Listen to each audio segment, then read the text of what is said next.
ٹھیک ہے نا، تو اس میں سے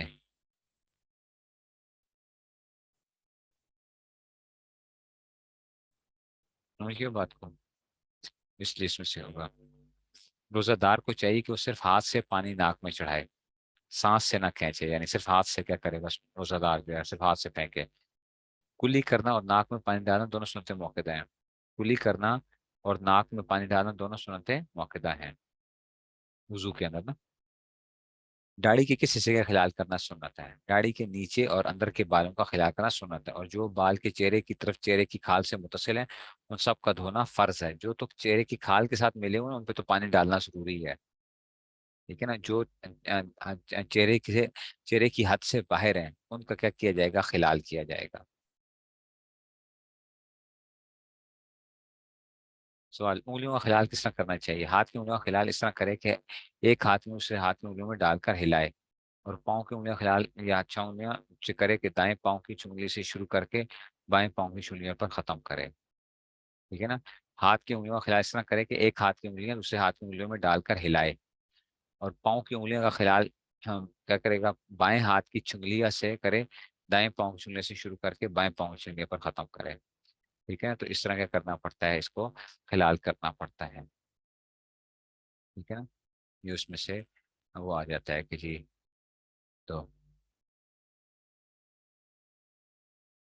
بات نہیں سمجھ آئی؟ ٹھیک ہو گیا. سوال: تمام سر کا مسح کس طرح کرنا چاہیے؟ دونوں ہاتھ پانی سے تر کر کے سر کے دونوں طرف پیشانی کے بالوں کی جگہ پر رکھو. ٹھیک ہے نا. دونوں ہاتھ سر کے پیشانی کے بالوں اور ہتھیلی کو انگلیوں سمیت گدی تک لے جاؤ اور پھر واپس لوٹا لو. اس کا خیال رکھو تمام سر پر ہاتھ پھر جائے. تو کوشش کرو کہ تمام سر پر کیا ہو جائے؟ ہاتھ پھر جائے. یعنی اس کے لیے ضروری نہیں ہے کہ وہ تین انگلیاں بنا کے اور وہ کیا جائے، یہ ضروری نہیں ہوتا. اچھا، ایک سوال: کانوں کے مسح کے لیے نیا پانی لینا چاہیے یا نہیں لینا چاہیے؟ نہیں. سر کے مسح کے لیے جو پانی لیا تھا وہی کافی ہے. سر کے مسح کے لیے جو پانی لیا تھا نا وہی کیا ہو جاتا ہے؟ کافی ہو جاتا ہے. اس میں سے ضروری نہیں ہے کہ آپ کیا کرو گے، کہ آپ نے پورا ہی وہ لینا ہے. ٹھیک ہے جی. اس میں سے ضروری نہیں ہوتا کہ جو ہے نا آپ نے اس کو پورا ہی وہ لینا ہے. ٹھیک ہے جی. تو سر کے لیے مسئلہ جو پانی ہے وہی کانوں میں سے نہیں پانی چاہیے. سر کے مسئلے جو پانی ہے اندر کانوں کا مسئلہ ہاتھ کی انگلی سے کرنا چاہیے، اور باہر کانوں سے انگوٹھے سے کرنا چاہیے اس میں سے. ٹھیک ہے جی. تو یہ جو ہوتا ہے نا اس میں سے ایک وہ ہوتا ہے گردن کا مسا نہ کریں. گردن کا مسا نہیں کرنا آپ نے.